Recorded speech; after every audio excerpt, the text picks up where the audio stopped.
related to some of the stuff we were just talking about, Walter. So here's one from John Schroeder. He says, how do you know where to sample for 18% gray on the Sony, Airy, and Red charts? Yeah, you look for the white papers. I sent to Ashes not only those 3 frames, but the white paper that I downloaded. They will tell you, I don't want to try to chase them live, but basically in the white paper, they will tell you a few things. One, how the color space is built. So which are the primaries, how to go from the primaries to the neutral XYZ color space, how to go from the logarithmic curve they have to linear light. Because the idea is that if you go from linear light XYZ to a color space, you can always go back. And that's how the majority of the transformation are done. Is the most precise way to do it? No. Is the most elegant and is the one the most used. Sometimes we lose ourselves in, is this the best way to do it? There is a practicality. Let me say something that is heresy. Do I want to color correct something on an X300? Of course, it's one of the best monitors in the world. If I don't have an X300 and have a TV, well, calibrate it as best as you can, as long as you understand the tolerances of what you have, you can. Will I choose to do that? No, because I want to be as close as possible to the specification. But if you're starting, you're a colorist that want to learn the craft, and you cannot spend $10,000 for the X2400 Sony, and you have $500 and you're buying the local TV with a small probe and you calibrate it as best as you can, as long as you understand the tolerances, you can. So in going from one color space to another, we use the SMPT/recommended practice 177 that it's basically tell you you have a tonal range. You want to go from the tonal range you have, usually logarithmic, to linear light. You want to go from the primary you have to the XYZ color space. And from there, you go to the new color space and the new tonal range. That, roughly speaking, that's what ACES does. When you get a camera, the camera tells you white point, black point, which characteristic of logarithmic or linear space they have, which primary they have, and they just map it in the ACES color space. There is no magic there. There was another question that came in kind of related to, as an extension to this, about, where you expose for 18% gray. Edgar Punkulis had asked, how far can we go to crush our blacks and whites in the movies, and what is a correct way to do that process, and are there any rules, I guess, associated with how you go about that? I think that's an extension of what you talked about with targeting your 18% gray and your stops above and below. I mean, the idea is, personally, I like to have the exposure of your photography as linear as possible. That's my preferred. And then what you do with the toe and shoulder, how much hard or soft you want to do it, that is more of a conversation with your director of photography. For example, I find myself sometimes, if this is true black, I find director of photography, they like a very hard toe, but elevated from black, smoky. Right. I found other director of photography that asked me to, no, I need black, but at the same time, I want a much more gentle attack, a toe on the black. The highlights, same thing. The problem is that the softer is the shoulder, the more mushy become the image, because you're losing overall contrast. Mm-hmm. You're losing part of that range. So it's more of a discussion. There is no right or wrong. It's what your director of photography desire. Right. That's So that's a conversation. Right. I want to answer another one live and say which the grain or effects you prefer the most. Felipe asked that one. Which is the one that make your client happy is the one that I prefer the most. However, 99% of the time, I use standard resolve with grain. Mm-hmm. Like I was saying before, I just did a bunch of stuff and I didn't share the screen. I do that all the time. Sorry, guys. I was just showing different toe and shoulder. So this is when you may have a pedestal that is higher, but a hard clipping on the black, or you may have a pedestal that starts from black with a soft thing. So Resolve Grain, the grain plugin, let's see here. I think it's a great starting point. How can I explain this one? The majority of the grain you put on an image will be destroyed by the compression. It's unavoidable. So if I have a real grain plate, a live grain, Yedlin grain that it's a procedural grain done by Steve Yedlin, and Resolve grain, and I put it on an image, nobody will actually see that. They see the result of the compression during the streaming. The compression will even most of the thing out.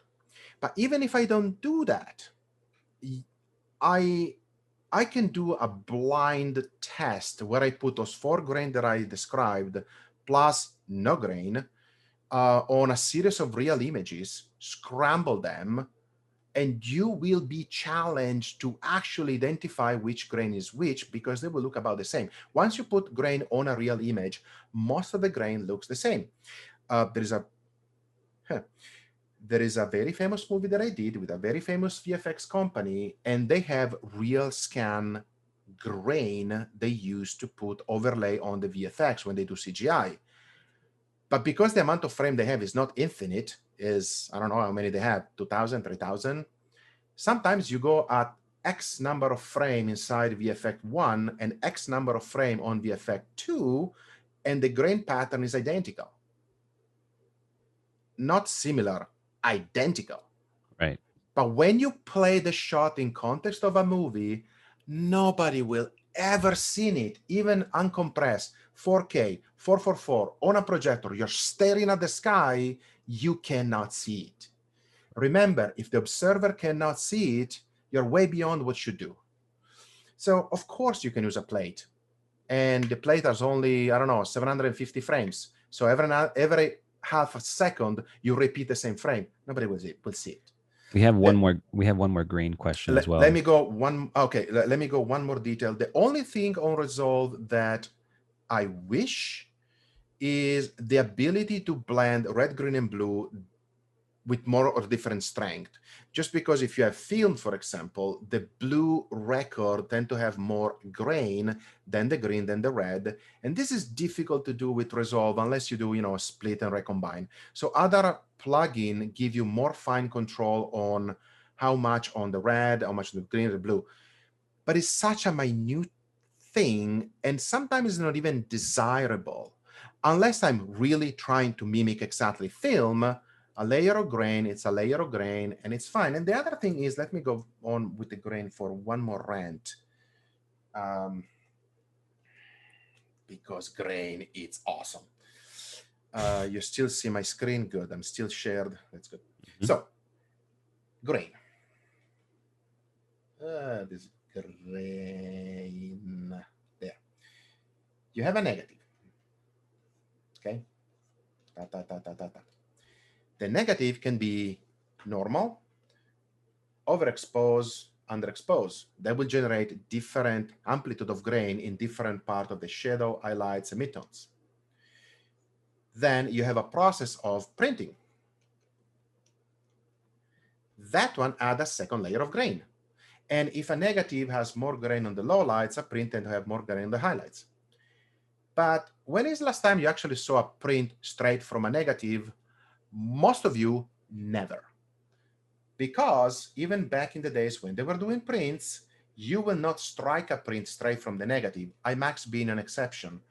You will do negative, few interpositive. From those interpositive, you run internegative. From those internegative, you run about 100 print each. Once those are too worn out to make more prints, you strike another internegative. One of those interpositive actually was going to archive. in case something happens to the negative. So you run the negative the least amount of time possible. Why some of the movies in the past are difficult to restore? Because they strike too many prints from the original negative, the negative is destroyed. So if you have 4 layers, you have 1, 2, 3. Let me use a different color. You have 1 generation. Oh, Jesus. No. Switch. Thank you. 1, 2, 3, 4 generation of grain. So which grain you're trying to emulate? On top of it, you have to scan. The scanner has intrinsic noise. The scanner doesn't have an infinite resolution. The scanner scans real light, and you have to transform that in a logarithmic, and you have to transform that in a positive model, because nobody sees a logarithmic in any display. So when you think about grain, if you really, really, really, really want to emulate film, you have to do 1, 2, 3, 4, 5, 6, 7, 8, where this one, you need to subtract it from the actual visual grain you get in your image in your iPhone, because those were introduced by the scanner. So how much of this is actually relevant? When you do grain, at the end of the day, you want a look and feel. I remember doing a movie where the director of photography shot real film next to an Alexa. So I had the actual real model of the negative grain, this one, and he said, I want to see the same result on an Alexa. Obviously, you cannot see this one, you need to print it. So I actually did a print, and in the Alexa, I could do a side-by-side with a positive model, assuming the color and the rest is identical. So I actually did exactly as much as I could a match of the 2 grain. It was a split screen, was the match. And the first reaction from the client was, yes, it matched, but that's not what I want.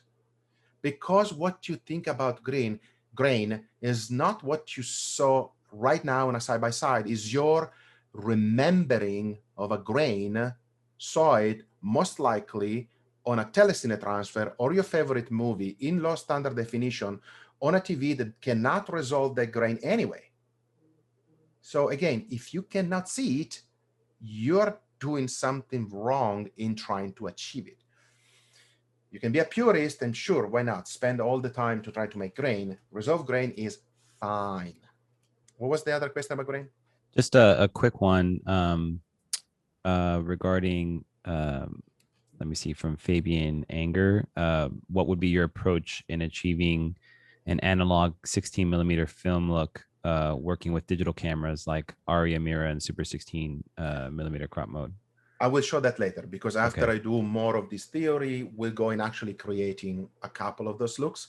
Great. So you see one of them live. Great. So let's table that. I think it's a good time to get back into the discussion if we want to move on to the next subject. Yes. So let's go back to where I was here, I guess. Okay. So the next digression is we need to develop your negative, develop or debayer or whatever. And there is an infinite discussion about, well, I have all these raw parameter. I can put my raw parameter. I can change the exposure, the color temperature, this, that. I'll use a French word here, is bullshit. The camera already capture the light at the sensor level. Everything you do after is math, nothing more, nothing less than math. You cannot change the color temperature of the debayer file. You apply math that represent a mathematical transformation that goes from 5500 degree Kelvin to 6500 degree Kelvin. And if you have something in that file will react accordingly. You're not changing the color temperature. Especially for digital camera, once you underexpose, if you don't have anything in the blue channel because you underexposed 2 stops on a candlelight There is nothing in the blue channel. Physically, the blue channel didn't get any photon. You're not going to change the color temperature later. You're just multiplying noise. This is a fundamental misconception to me of people thinking that, oh, we do what we want in camera and we change it later. You don't change it later. It's math. Now, let me see if I have, sometimes I do this. Let me see, exposure. Let me explain the concept with an example. Let's see, what did I do here? What did we do here? This one reset. We don't need that one. This one reset. Okay. So this is a shot with Sony. As you can see, is S-Gamma 3 Cine S-Log 3. The exposure is 1600. So I'm developed this particular shot as 1600 ISO. This one is the same shot. I'm exposing it. I'm debayer it at 100. So 100 to 200 is 1 stop, 400 2 stop, 800 3 stop, 1600 5 stops. So as if I'm debayering 5 stop under the actual stop, the stop that the shot was shot at. And the idea is, can I go from here to there in color? So think about the physical property of light when you hit a sensor. Every single stop of latitude, it just means that in the time you're getting the light, the amount of light double. So if we have 1/24th of a second, assuming a 360 shutter angle, so always open, in that 1/24th of a second, you received whatever, I don't know, 100 worth of energy, of millivolt, electron volt. That one is transformed in a digital number. If you get one more stop of light, those 100 electron millivolt become 200. If you have one more stop of light, they become 400 and so forth. So the physical property of light, you want to overexpose a stop, you need double light. You want to underexpose a stop, you halve the light. That's it. There is no other magic to that. So what I'm doing here, it's very simple. As you can see in, where do I put this thing? Here. The input color space is Sony S-Log 3. That's how this image is debayered. I go from S-Log 3s to linear light, the same light the camera receives. So I go back one step to the unexposed raw digital file. At the back end, I'm doing exactly the opposite transformation. So those two things, I'm going to disable on and off, cancel each other. So there is no magic, cancel each other, nothing happened to the image. So how many stops? We're saying that we're down 5. So we need to multiply 32 times. Let me do 16. I think it's 16. 16. There. So literally straight gain up, 66 times, so 4 stop down. And now with a small exception in the black because of the matte is slightly off, I get the same image. Now, I'm not expecting this one to match identically, but we just recover an image that was 4 stop under. And as long as you have data, it's fine. So why do I want to tinker with the raw instead of doing it in the resolve? It's a preference. Do you want to do it in raw? Sure, but it's just one more place where you can do a mistake, because you may have one shot debayer one way, one other shot debayer the other way. Now in color correction, you are correcting your mistake instead of correcting the actual photography. As you can see, we just did a 4 stop of exposure change, and within limitation, we got the same file. This is an extreme example. By the way, this is an example I used on Hustler.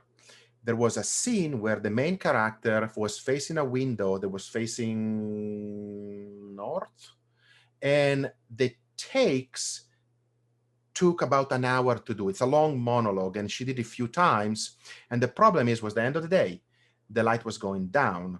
Now, the good thing is the color temperature from the sky didn't change much, but the exposure of the light did. So once they give me the 10 or so shots, you can see the light difference because the shot obviously are out of order at that point in terms of takes. Takes two, then takes one, then takes one again, then takes two, and the sun was going in and out. With this particular method, I was able to make the match minus the sensor noise. The sensor noise gets higher the more underexposed you do, and that's unavoidable. So back to the D-Bayer. So my preference is to D-Bayer at what the director of photography rate the set at. If you decide the set is at 5500K and let's say 800 ASA, that's what I do. I don't even need to know which is the white point of the set, for the simple reason that he may have a blue light on the set. And if the first thing you do is white balance that light out, you just destroy the photography. So as if you have a negative, a film negative that you cannot change the characteristic, the director of photography expose the camera at the under ASA 550, 5500 Kelvin. That's what you D-Bayer at. Again, they give the director of photography the ability to control on the set what he's doing. He knows that 5500 ASA is white. He can light the set warmer, perhaps with a 4400 gel, and it gets yellow. If you D-Bayer with a white point that is different, this relationship of color is broken. The thing you don't want to do in color correction is break the original photography, unless it's your photography and you do what the hell you want. But the majority of us work for a client. What the client wants is where you want to go as a first instant. So for me, D-Bayer, I D-Bayer what was chosen on set. I'm just looking at my screen here if I'm getting too lost or not. In the example that we have here, let's go back to the other project called Ida. Ida is a small Italian short, very cute. I think Daniele Cipri was the director of photography. I don't remember the name of the director, sorry. In this particular case, we have the same idea. I have the code used in the project. In the project, I set up camera raw for Sony, camera metadata. So basically, whatever director of photography decided it was, please give it to me. And then you can always change, of course, but that's what I did. So reset this one off, update all the thumbnail. Okay. Now, let's say that you want to build a look and you are not really comfortable on drawing a bunch of curves and you want to start from a pre-made place. It goes down to, should I use a lot? Should I not use a lot? Mark, I know you have a license plate that say no lots, but I'm going to do the discussion about lots anyway. So this is the D-Bayer side, and then we go about lot, or why, when, how, use it.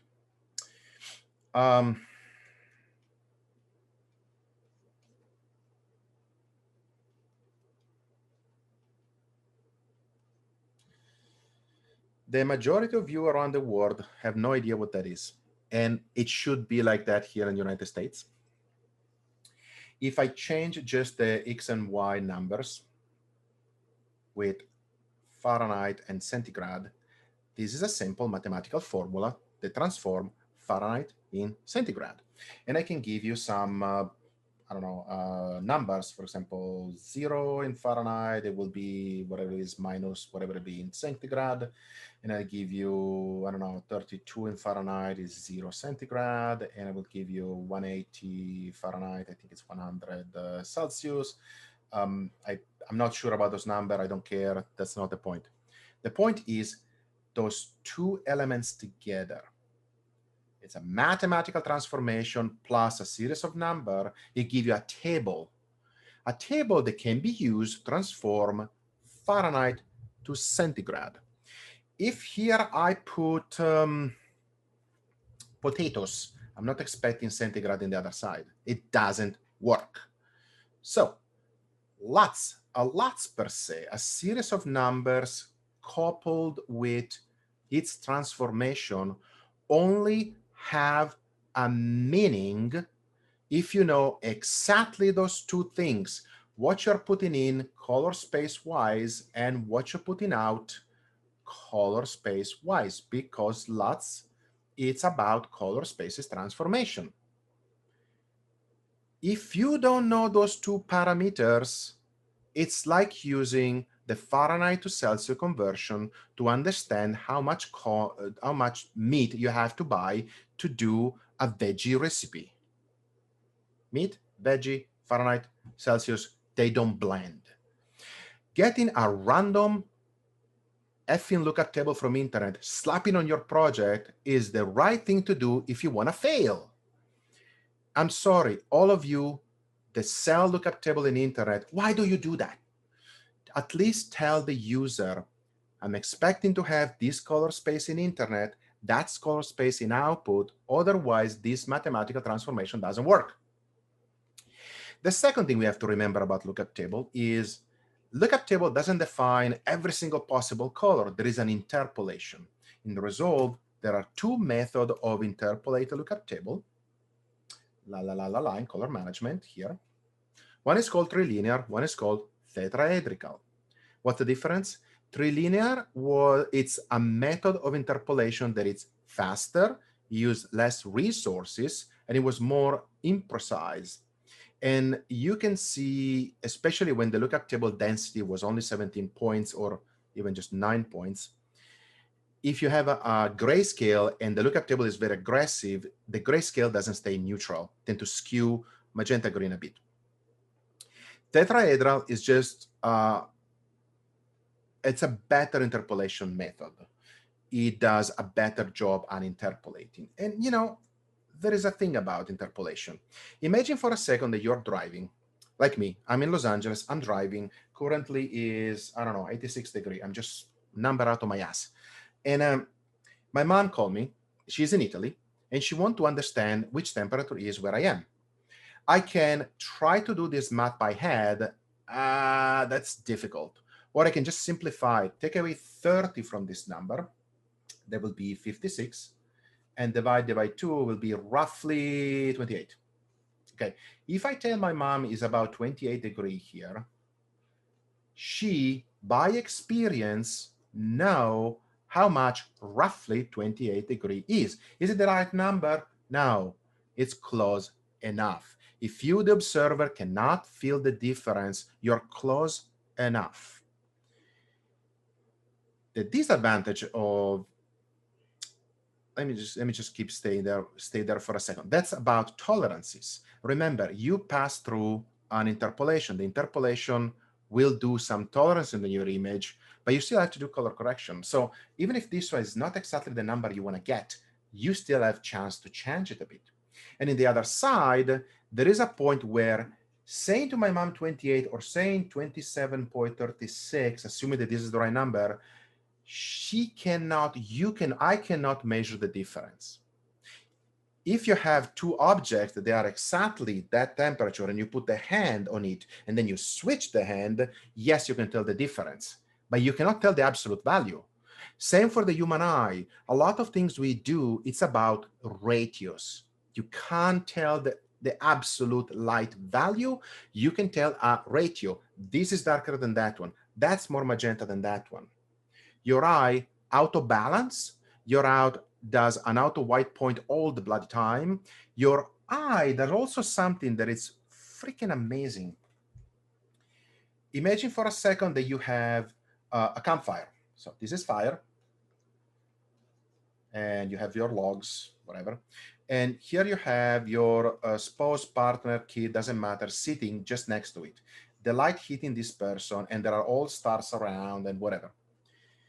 If you stare roughly here with your eye, that will be balanced down by your eye. The retina will actually saturate this bright light down, and it will bring this character up. So your eye can do an adjustment per zone. Camera cannot do that. If you expose for this object, that will be extremely dark. If you expose for this object, this will be blown out. So your eye does a lot of adjustment, and that's good because it means when we work, we can do a lot of mistakes and still be forgiven by that. What I was doing? Did I get lost? Yeah, LUTs. The other problem of the LUTs, that this mat and this number, I mean, this combination is fixed. If you decide to use a LUT and the LUT generate a problem in a color, you cannot easily change a LUT. Sometimes it's just impossible. So you have to understand the limitation. Now, let's talk about very simple LUT. Why not? So, perfect, ARRI log-C. You can go in the ARRI website and download the ARRI lookup table that is given. That is this one. That's the most current one that you find. The ARRI lookup table is the way the manufacturer decide arbitrarily to map the photography of a camera exposed neutrally to a display 709 in this case. In your iPhone, Apple decide arbitrarily how to get a proper exposed camera from the back of your phone to your display through a similar S-curve with a similar color mapping. Samsung does the same. A GoPro does the same. I mean, any camera still pass implicitly through the same process. So ARRI as a starting point, as a lookup table starting point, I find it to be a good starting point. It's very gentle. You can see is exposed about 1, 2, 3, 4, 5.5 stop above, 1, 2, 3.5 stop below. So it's a very soft contrast lookup table. If you want to have, for example, the 7 stop of exposure we were talking earlier, you want to increase, let's put it here, you want to increase your contrast. You can do it in many ways. So let's do it with this way just to show a different way. I want to keep, nope. Why did I put it there? Idiot. Operator error. So the grayscale is roughly here. Okay. So let's increase the contrast using just a different method. La la la la la la la. Okay, perfect. So the grayscale doesn't particularly change the gray, the 80% gray. But now we have 1, 2, 3, 4.5 above, 1, 2, 3.5 below, about 7 stop of latitude. 7 stop of latitude, roughly, for a lot of the photography out there in the world, is an excellent point of starting point. A lot of people expose with those ratio in mind. And you can necessarily, you can start from 18% gray and do +1, +3, blah, blah, or you can start from the key and say 3 stop above this one is white, 1 stop down is dark, is a fill, 2 stop down is dark black, 3 stop down is completely dark. Doesn't matter which strategy you use on the set. Talk with your director of photography, understand how the photography is done, extract the photography and put it here. So in this example, we can choose what ARRI decide that it's a good photography and it's a very soft mapping, or we can just go a little bit more contrast. And that solves the problem with the black and white, but it does not solve the problem of the color looking like shit. Why? Because there is the second issue on developing. The Bayer is not just about tonal range, but it's also about primaries. What's the problem with the primary?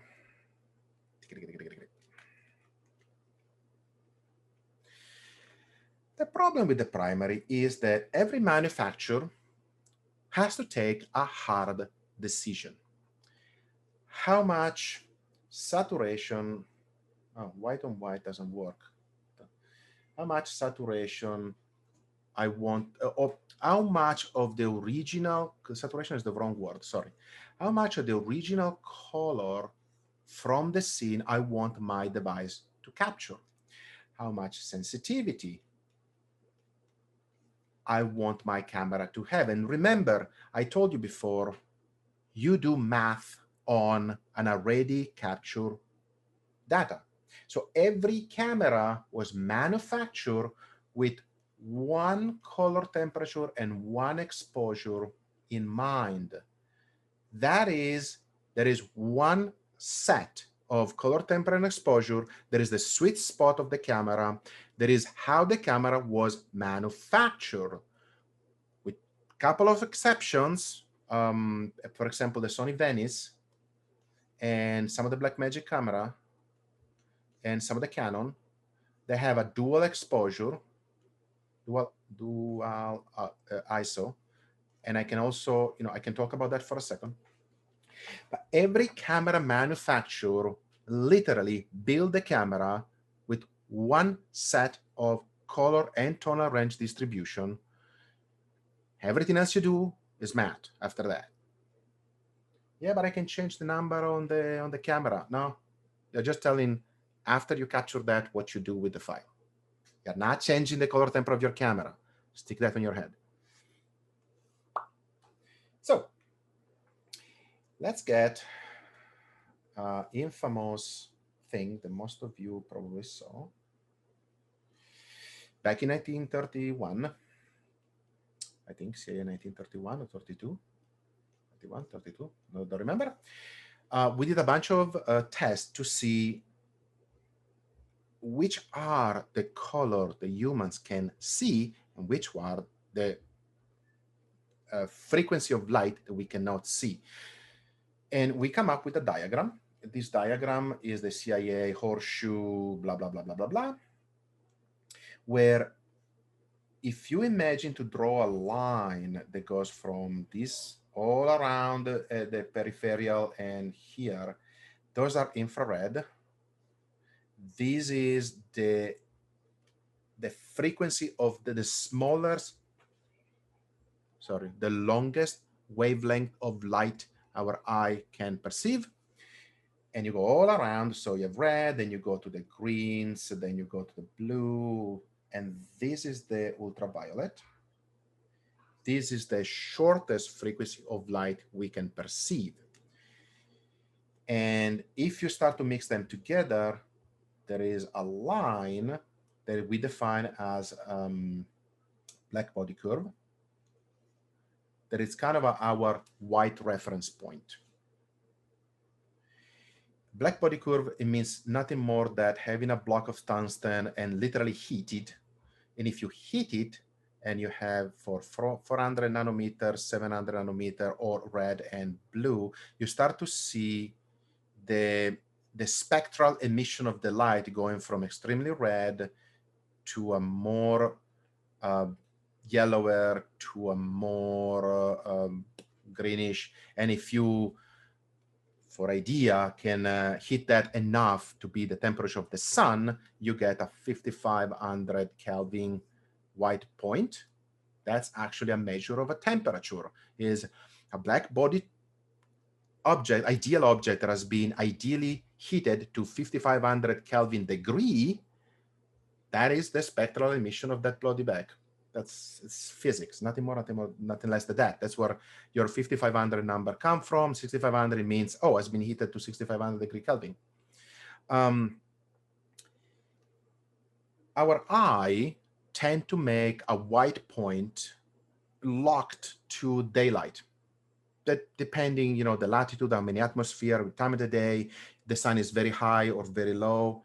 It's anything between, I don't know, something like 4,000 degree Kelvin for a sunset, even less than that, to 5,500 to 6,500 to even up to 10,000 if you are, for example, in a mountain, behind a mountain with a lot of scattering light from the sky, no sun, it's the end of the day.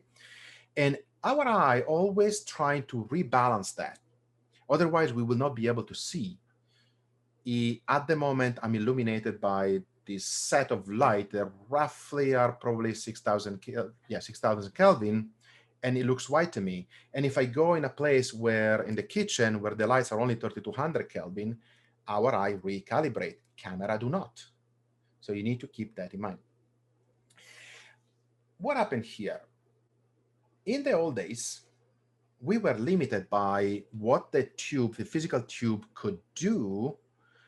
And we decide at one point that in NTSC or in PAL, we only have this amount of color that we can capture and reproduce. Remember, the chain is not just what you capture, but you can reproduce. Camera can capture every single color and every single electromagnetic frequency that you can do, but if the display cannot reproduce them, you have to throw away most of them. The other problem is, even if the display can reproduce every single color, including ultraviolet and infrared, if you cannot see it, we are wasting our time, money. So making a device that show infrared and you cannot see it would be great for a dog, but not for you. Then after NTSC or PAL, HD come along, and they decide we can make those primaries slightly bigger, because now we have a better capability, LCD and whatever else after cathode ray tubes come out. And then nowadays say, well, we can go even further. We can make devices, the 2020, they can keep slicing and put more of those green, yellow, and green cyan. Funny thing is that no matter which is the size of your display in terms of color rendition, the majority of the photography that you will ever use, it's roughly here. So yes, I can make a green that it's incredible, but unless you're doing a documentary on the jungle in 2020, normal photography doesn't have that. What's the challenge here? Instead of making a camera that only can do the color that the display can reproduce, we try to make camera that exceed that. So let's make a camera primary for the green prime.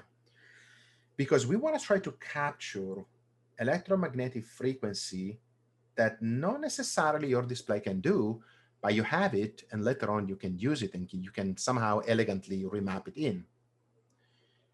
And if you think about the camera sensor, you have a pit or a pixel, or a well, or a pozzetto, I don't know how you want to call it, where the electrons that hit the camera sensor fill this one. That one will be sent to the analog to digital converter and will put in the raw file. Now, okay, that's what happened on a camera. It's not a secret. Electrons goes in, you close the shutter, electrons goes to the analog to digital converter. They were saved as bits in a raw file, sent to the next stage. That's what happened in camera, no secret. How can I capture a color pixel? I put a little bit of dye, semi-transparent dye on top of it. The narrower is the frequency that the dye filter can pass through, the farther apart you can get your primary, but the less sensitive is the pixel itself.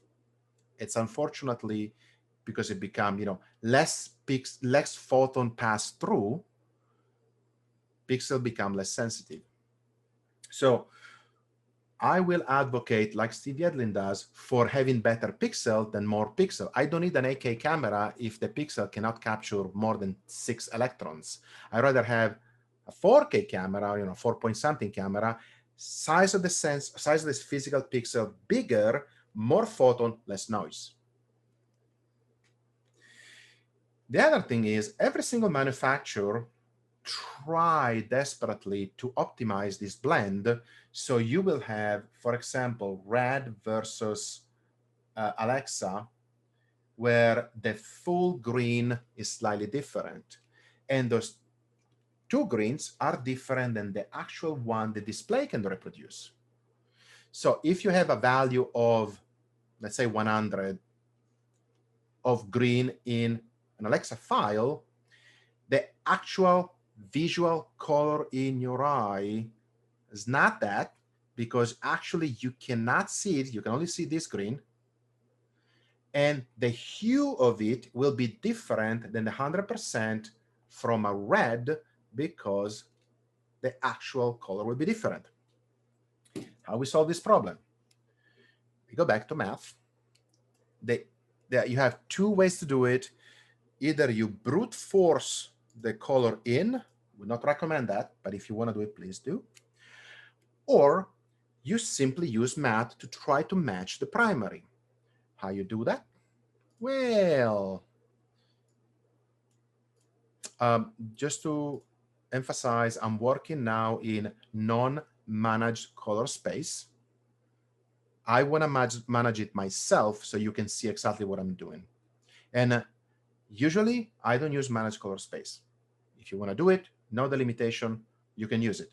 I don't, and I want to show you how I do it visually. I don't want any tone mapping, any gamma mapping for now. I'm not interested in that. The color space transform, basically, it's a tool that says, I have a color space that I know, in my case, is Sony, because it's a Sony camera. So we get a Sony, and I want to go to a color space that, in my case, the lookup table is expecting to hit. And it's an Alexa with an Alexa log C. Now, immediately, this one looks like a normal image. And the funny thing is that if you like the way Alexa maps a negative to a positive, this one is a Sony camera, but suddenly it starts to feel like an Alexa mapping, because you're using the positive model the Arri used for their camera. You just transform the primaries. I just want to go to the outdoor. La la la la la la la. Group outdoor, because the garden is awesome. There, this is the best shot. You basically told implicitly, forget about that this one is a Sony camera, bring the photometric data you got from the sensor that I know which color space it is, transform that to an Arri photometric distribution, and just send it to the ARRILAT.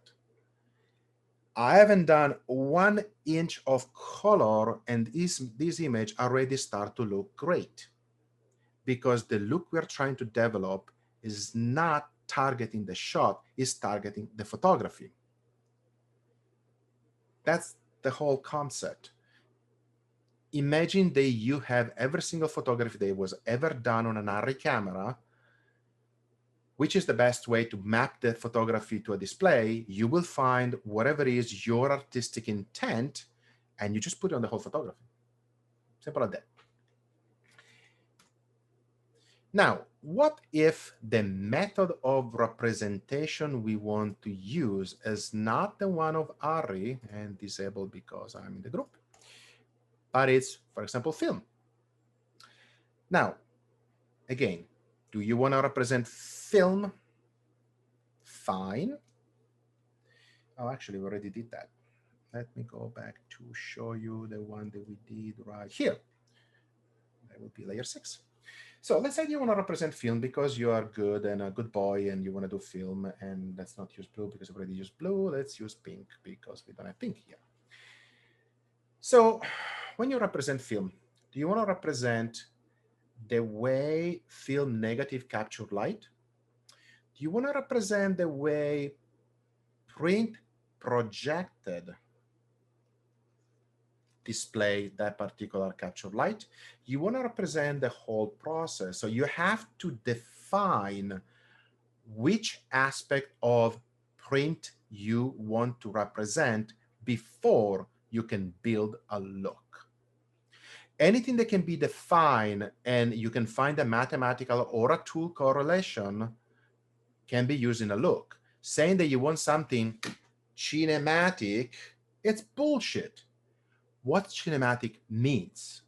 If you can define it, you can find a way to get there.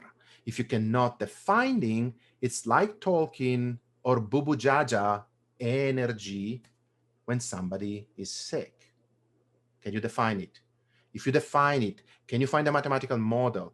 If the mathematical model in terms of tools, lots, whatever you're using, is it actually practical?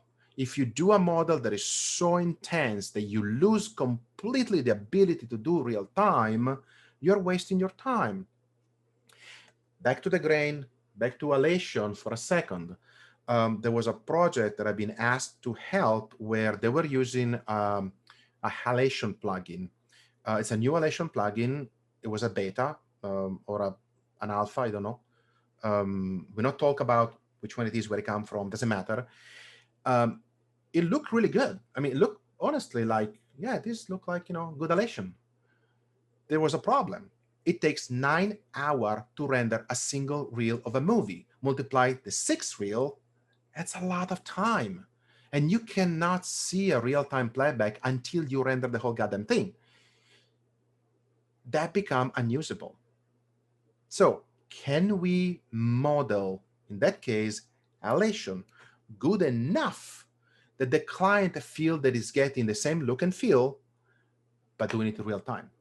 In this case, yes, I was able to actually do something in Resolve. I'll show you soon about to do that. So let's say that we want to model film. Let's do the very simplest way at the moment. And again, we are starting from Sony. So this is our Sony lookup table. The color transformation, nothing more, nothing less, does just fit the Sony stop distribution inside the Alexa stop distribution. But the most important thing that does, it rotates the primary to align them. That's why you want to use it. While, as you can see, the difference in stop exposure is not that dramatic. I mean, you can probably do that by hand. Doing the rotation of the primary by hand, it's difficult. It's difficult math. You can get there, of course. Turn your knob enough and you get there. But if you have at your disposal already a tool that bring you 90% or even more, 98% there, use the tool. Simplify your life. So if I want to do real film, I can, because I still, well, not anymore. When I was a photographer, I still had a lab, so I can actually measure what real photochemical process is. You make a series of tests, you film them out in a negative. Why not? Let's do this one. What you do, the way you want to achieve that, you have a bunch of shots and a bunch of test frame. You put them on a negative, you do a positive, and you do a projection. You spectrographically measure the projector, because projector, xenon lamp, the lens, the glass between the booth and the theater, and the actual screen itself all contribute to actually creation of the image. Then you actually measure all the density of your negative and your positive on this particular thing. This is the method used by TrueLight, done by FilmLight, whatever. Other method use similar. Steve Yedlin does the same kind of idea, spectrographic measurement of negative, positive, and whatnot. The second thing that happened in this process is, okay, now I have this is a logarithmic negative. This is a positive print. This logarithmic goes to your machine. You have a digital representation, so you have a scanner. Which scanner you're using, which setting you're putting on the scanner. The general gist of it is that whatever you scan, so whatever logarithmic file you have here, you can put it back as a VFX, and those two has to be as possible identical. That's how we were doing movie up to year 2000. That's how Dunkirk, Interstellar is still done. You scan a negative, you do a VFX, you put it back. That new negative is as close as technologically possible to the original. So you can make a print that looks identical, plus the VFX.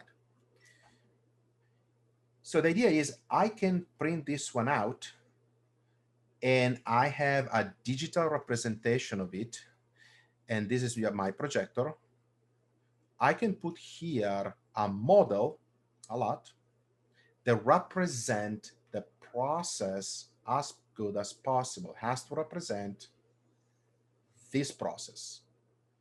The idea is this negative going out and giving an image through this representation should give me a very similar image that can sustain a side by side. That's how Dunkirk was done. You have in one side a print projected, the theatrical version, in the other side a digital representation of it, that is the scanning of the actual interpositive with the printer lights. We spent literally 3 months to build as close as possible of a representation so the digital and the actual print looked as close as technologically possible in a true side-by-side split screen. Everything else we did in color correction level was literally just slightly trimming the scanning to match the print, and that's it. So, how you color correct Dunkirk? Well, actually, the color timer that did the print was the one responsible for the majority of the color correction. Hoyt van Hoytma, the director of photography, nailed the photography. My job is to make this digital version as close as possible as the print. However, the question is how we can make a digital look like film. So let's go further. Do we have this lot? Well, a lot of people around the world will sell you a lot, will tell you let's represent this one, let's represent that one, this is the best lot possible, or this particular power grade does what the lot should do. They're all bullshit. But within what we need to do, it's a good bullshit. If you have something that get the look and feel you're looking for, even if it's not a true mathematical visual match, you're fine.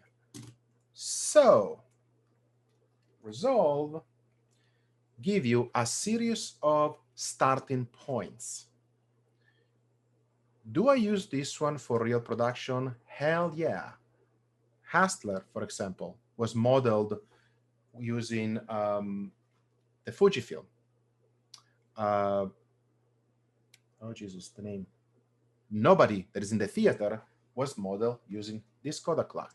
You don't have to buy expensive packs of lots. You have building blocks that if you know the limitation and you understand the limitation, you can start with. So, Kodak, why not? I like Kodak. Sorry, I should have put it one over. Schlamp the Kodak in, and we can see characteristic of film.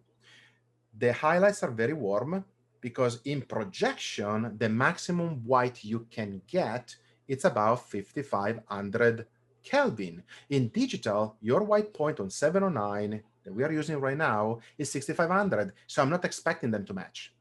If you match them, using, for example, this one, it's a choice. I'm not expecting to match because that's not what film does in real life. So I like to use the one with this white point. That's just me. The second thing that you can see, the black are flared.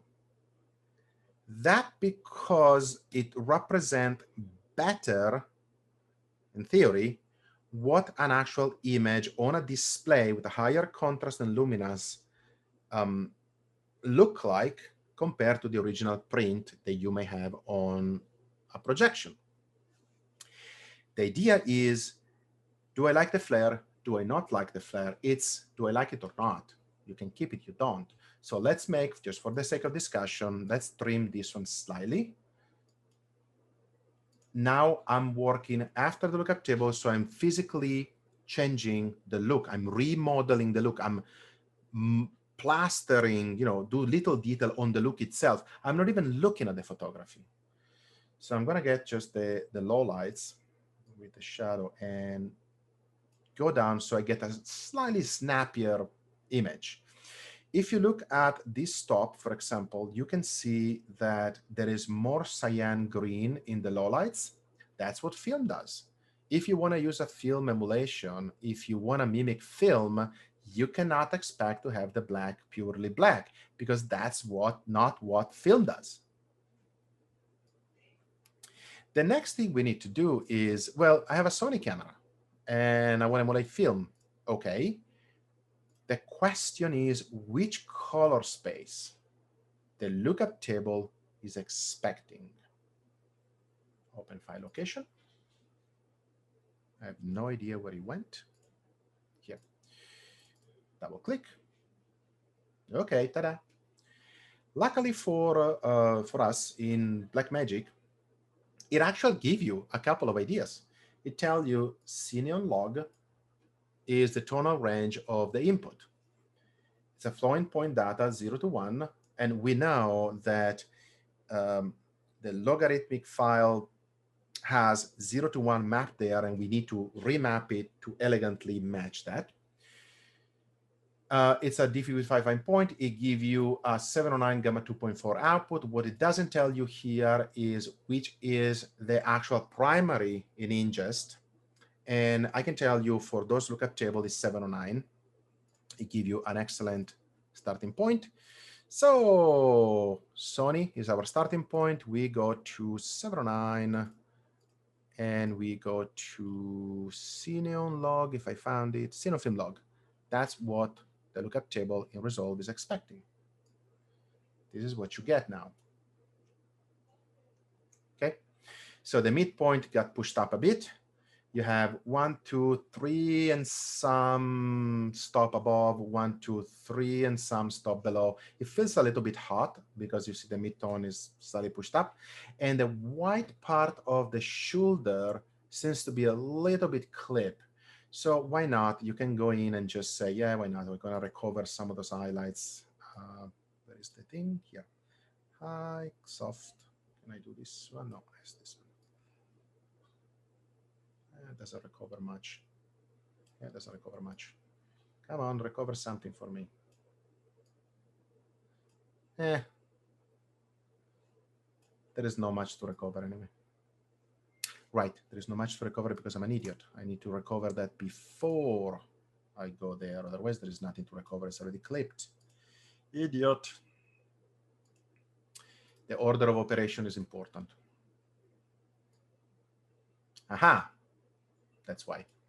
Once you pass through this particular transformation, Cineon log is one of the very few color space where it will clip at 1. So you need to recover the highlights before the Cineon log. And if you do it on the same node, the order of operation are the OFX take precedence to the color correction. You want to recover before that. So the only way to recover it is to doing it literally on a node before. That's a Resolve thing. If you have a Baselight or any other software, whatever your software can do. But what I did here, it's nothing more than just shoulder a little bit down so I get a little bit more detail in the highlights. And then why not? We want to add some grain. Film grain, Resolve film grain is good enough. And I don't really care which one we choose. I'm going to choose one that is very aggressive so we can see something in the internet. 0.5, we add some color. La la la la la. Where are you going? You go away. So I haven't looked at my photography at all up to this point. We are going outside. And this looks about right. Because I modeled the look, not on an image, but a principle of photographic exposure. I marry my debayer of the RAW for the Sony to what the DP did on set. The DP, I'm expecting from the DP that he light the subject correctly. This is the subject. She is the hero of the story. So the light, the blocking, the bouncing was done to make her look good at exposure. I did literally, I spent, what now, almost 2 hours talking about you, but physically, Control F, the only 3 things we really did is applying, in this case, a model of a look, model toward Kodak, We transform the color space, not label, please. I hate 17. Not label, thank you. This is the color space transform. This is the film look. And this target 709. This is our flare adjustment. And this one does two things. One is grain, and the other one is the recover of the highlights. I did that. And the photography just fall in place. We don't have to do more. I completely ignore the photography completely, and this one solved 90% of my choices. And the idea is if I go here and I see this one is very yellow, and that's because the director of photography wants it. Director of photography set up the camera with a very specific color temperature. Then it put the light on the set to be warmer. You, as a colorist, you're not supposed to pick the white point and make it white because that's not what was done on the set. If you want to judge images, one of the best way to judge it, and that's why I come here, is outdoor. Outdoor, the sun is the same. Every single camera in the world is set up to work very, very well outdoor, and the majority of the camera have a set of primary and white point and tonal range to make outdoor scene looks correct. So come here, if they look about right, you are pretty much set to go with your fine tuning. That's it. What I build right now, it's very, very similar to the look we build for Hustler or for Nobody. There is no much more than that. We build this look is based on the photographic exposure on the set of whatever ISO the director choose and whatever color temperature the camera choose to be. That's it. I don't need 100 nodes. That's it. There are some brains melting in the chat right now, Walter. That is what? Some brains melting in the chat. Some people are saying, "Wow, mind blown." Just kind of seeing the theory behind that process. So thank you. Of course, and we can take probably another little break. Yeah, I think we're up against that right now. Yeah, a bunch of people, really taking a lot from that. So awesome. Yeah, I think this is a good time maybe to take another quick 5-minute break. I know we're on a roll, but yeah, I'm gonna get a little bit of water and come back. So do Great. we have a poll that we can send to those guys? Yeah, let's see how we can engage with that. I think we're gonna have one of our team members submit a poll for you guys to why not? Fill in some information. Yeah, it's one of those things where we would like to know which is your background, so we give you a couple of choices. I think that's the first one we have, right? Yeah, I believe so. So let me just double check with the sheesh. So great, I will go to the bathroom while you do that, and I will probably get some water. Great. Okay. All right, guys, hang tight.